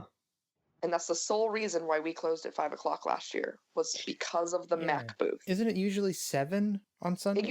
I think it should be 9. Oh, I agree think with it that. should be 9. Yeah. I think that we should have plenty of time after the panels for people to come do their last minute shopping. A lot of people do their shopping on Sunday. Now, with that though, to the Tricorder podcast audience and all Star Trek fans everywhere, with me in particular, with my booth in particular, and I think with a lot of the other ones as well, if you see something you like, I recommend just grabbing it. Yeah. You know, it's hard for us as vendors to put things on hold. Yeah. Oh, yeah. I would never expect any vendor to hold something for me. Yeah. Like, I've gotten to the point where I'm not even doing custom work anymore with deposits because I'm getting jaded so much. So, and it's taking away from Star Trek stuff that I could be making. Yeah. Yeah, absolutely. And so I'm just, you know what I mean? So, like, please don't ask anybody to put anything on holds unless you offer a deposit of some sort. And a non-refundable deposit. Non-refundable, yeah, exactly. That is the rule. And just know, if you see something and it looks unique and it looks like you're not going to, you know, go shop around. Please shop around. I do. I price compare everywhere, you know, but my stuff is a little bit more unique. Yeah, yours is very unique. I pride myself on having stuff you're not going to find anywhere else. I want to be the booth that you come to because you like my handmade items. Yeah. Because you're not going to be able to find an Andorian headband anywhere else. Or now I did make a lot of the next gen. I made half of them are octopuses and the other half are not. Cool. So I like them both. I stopped adding the octopus tentacles. A, for time. Yeah. It took a lot of my time just to add those for some reason. B, some people are a little weirded out by the octopus thing. Not gonna lie. It took a lot of people off guard. Like, what's with the octopus thing? Yeah, I can see that. I think they're fun, and I love octopus anyway. But I can see that. So. It was a natural stand. Too, for them, and different enough to where maybe I won't get sued. So. Yeah. You know, mostly always kind of hoping for not to ever get sued. You never want to get sued. Nobody ever wants to get sued. No. I have nothing, but I still don't ever want to get sued. Or to have them walk around and say, like, take this off of your table. I don't know that. Oh, well, they do threaten that. Yeah, they do threaten that every year, but they have yet to do it. Oh. So, knock on wood. Jesus, somebody find me wood. Which is fine. Like I said, I stay within my legal parameters. Because I don't want to step on anyone's toes and I don't need, you know, I want my stuff to be fun and unique. Yeah. And I got more jewelry this year. I got a Star Trek necklace, charm necklace. Kind of looks sort of Pandora jewelry esque. And the charms that I was able to get for it, because I outsource for some of my stuff. I mean, I do put everything together in the end, but a lot of my stuff I do. You know, I don't have the ability to mold sterling silver. Yes. Yet.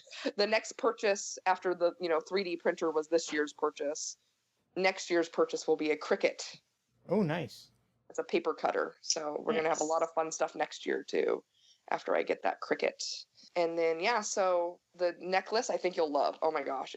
I'm sure I will. It's got a fat lift charm. It's got Klingon Empire charm. Enterprise, Live Long and Prosper hand, a phaser, and all the different insignia for like Doctor Science. Oh, nice, super cool. And all this. Anyway, it's a really fun necklace. I still have to put them together.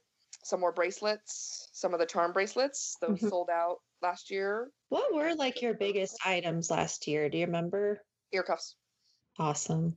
Hands down, ear cuffs. I made so many ear cuffs, I ruined a tattoo. You know what I mean? Like so this year I am going to set aside, like I said, 5 days. I'm giving myself 5 days to do nothing but make ear cuffs. And the good thing about me doing them ahead of time is I can embellish them. So I can put colored beads on them. I like making them red, gold, and blue. You know, I like the old fashioned Star Trek colors are always my go-to for everything. It's a little harder with next gen, maroon, gold, and the blue that they use. So when I made the next gen cast plushies, I'm just gonna call them plushies because some of them are octopuses, some of them are not. If people want the octopuses, great. I can always add tentacles. Yeah. If people don't want the tentacles, they're easy to take off. Cool. And fix up the bottom. So that was my thing of that. But I'd like to extend an offer to anyone attending Star Trek Las Vegas this year, if that's okay with you guys. Yeah. Of course. I'm going to set up a little photo op with my bridge crew, with my next generation bridge. So if you want to save $750, come on by, make it so, and take a picture with my bridge crew. Totally gonna do that. Oh, definitely. Totally. So we're gonna set up a little photo op because I'm right there in the corner, and so I'd like to set up a little thing where people can come by and maybe take like a selfie, or someone can take a picture of you with. Yeah, I love it. With my bridge crew, and of course including Guinan, Tasha Yar. Do you just have one full set of the entire crew? No, I do not. Okay, so you have I made so each one of those takes about a day and a half. Oh my God. Especially Riker. That beard.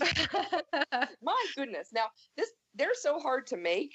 I'm actually thinking not about giving one to each of the stars, but I really want to give one. Yeah. To each of the stars that represents themselves. Like, I'm going to work on making a Q.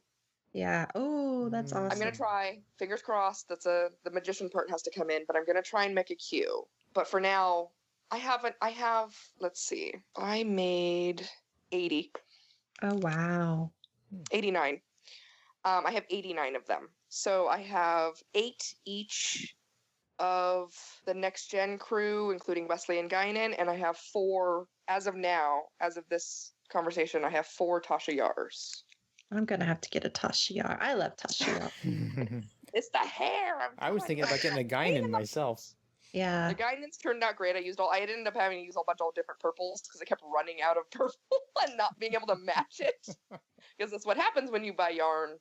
Okay, so remind me what the pricing is for one, and then what the price would be for like the whole set. Oh gosh! Just because I'm being nosy, we can put this in the podcast or not. I'm being nosy. Well, I'm trying to budget. Okay, the plushies and Trectopuses will go for $40 a piece. Okay, because they just take. It doesn't matter if they have tentacles or not.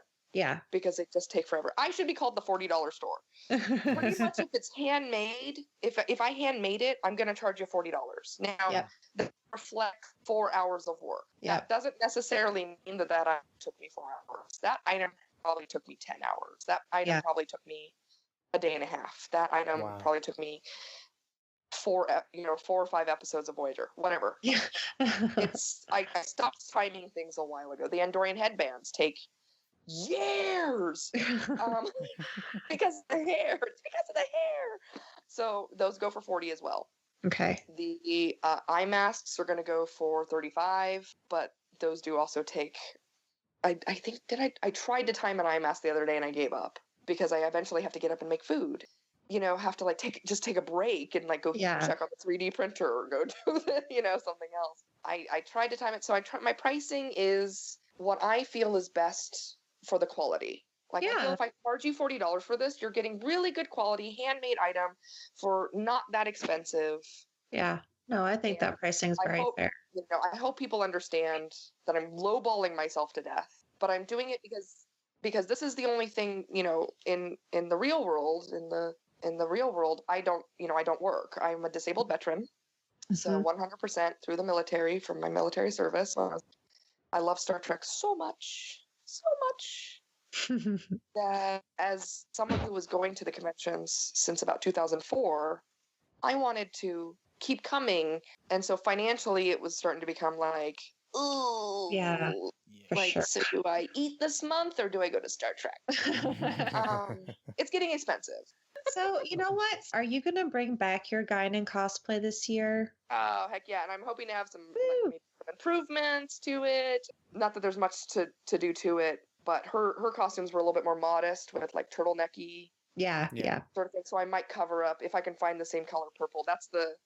Therein lies the cosplayer's woe. Yes. It's like when you have to go dye it yourself, buy multiple dyes to mix the right dye color. Because I don't have enough craft projects going on.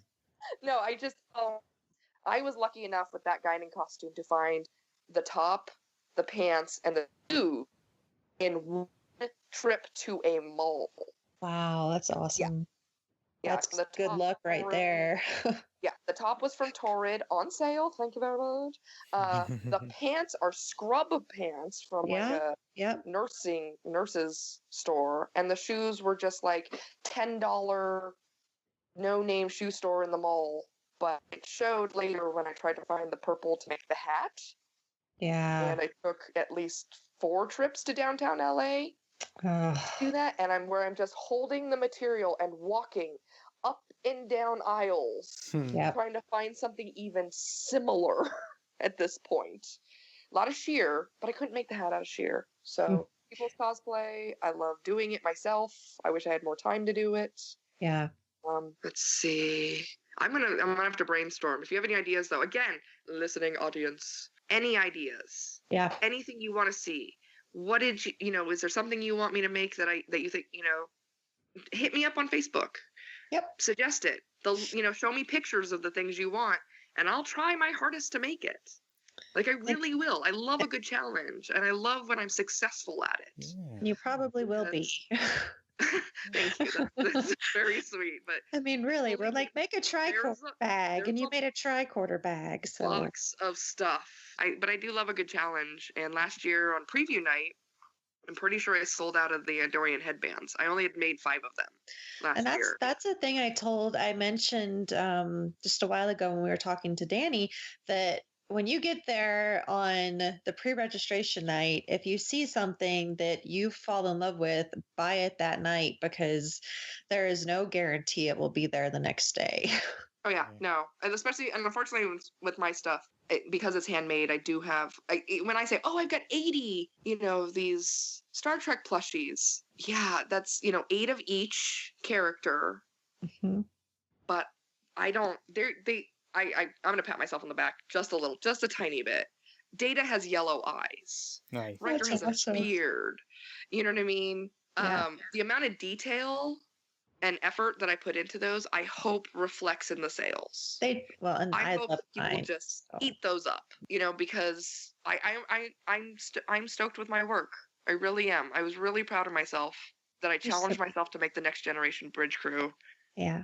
And was able to actually do it. So I do want to give. So when I say I have 8 of each, I technically have 7 of each, because I do want to give each of the stars one of themselves. And I might ask, like, can I take a picture of you with it? Mm-hmm. But if they say no, I'll completely understand, and I will not be like, that's fine, I get it. It's no big deal. Just please love it, enjoy it, do whatever you want with it. I don't care.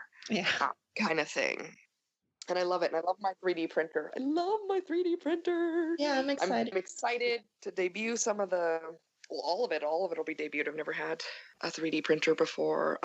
Maybe next year I can bring it with me. Oh. And pay the extraordinary extra amount for electricity that they charge. Unless I can get someone on a bike full time, and charge the thing. Get your like I said, unfortunately, some of the things take hours. Yeah. To print. I started a Wonder Woman keychain, and it turned out really well because I've been printing it in gold, like in the gold colored filament. Mm-hmm. And so it doesn't need any painting or anything. And it looks pretty good, but those only take about 2 hours. And then some Game of Thrones, and I have a few more geeked item things this year.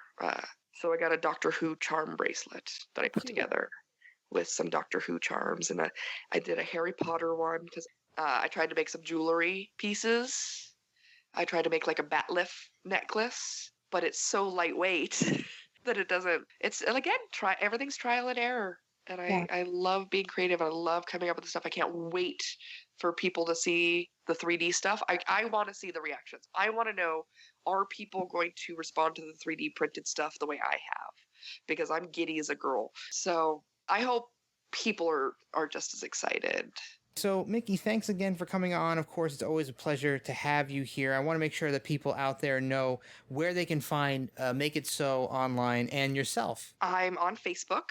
So Make It So, SEW on Facebook. Give our page a like. We actually have a contest going right now to try and reach 500 likes. Nice. And then that has all the information to get a hold of me on there at convention. We'll be on the very first aisle, all the way down on the last booth against the wall. And so come by, say hi, come by, get your photo op with my bridge crew, free photo op, and just come by and say hi. I love to meet new people. Yeah, and that corner is a great place, by the way, everybody. If you're looking for another spot where you can just rest really quietly for a few minutes, you can sit in that corner back there, and it's a nice little place. So you can also find us in this show at the tricordertransmissions.com. We're also on Facebook / the Tricorder Transmissions, and you can find us on Twitter at ShoreLeave. And I, of course, am Warp Factor Jeff. And Heather, where can people find you? I am LLA Posper on Twitter, and then I admin the unofficial Star Trek Las Vegas group on Facebook. Oh, me too. I forgot to mention that. I love that group. All right, guys. Thanks so much, Mikki, again for coming. It's been a pleasure. I can't wait to see you in a few short weeks. Yay! 33 days. 33. I'm not crying. You're crying. It's fine. Everything will be done. It'll be perfect. Oh, so much to do. Yeah. So much stuff to make. All right, everybody out there in listener land, you'll be able to catch us again for our next part of our Vendor Spectacular episode. I believe we're going to have Mr. Larry Nemechek will be joining us again, and I think Lou from Fansets is going to be joining us for the first time. So be sure to tune in for that. Keep your eyes open for that, and we'll see you next time on Shore Leave.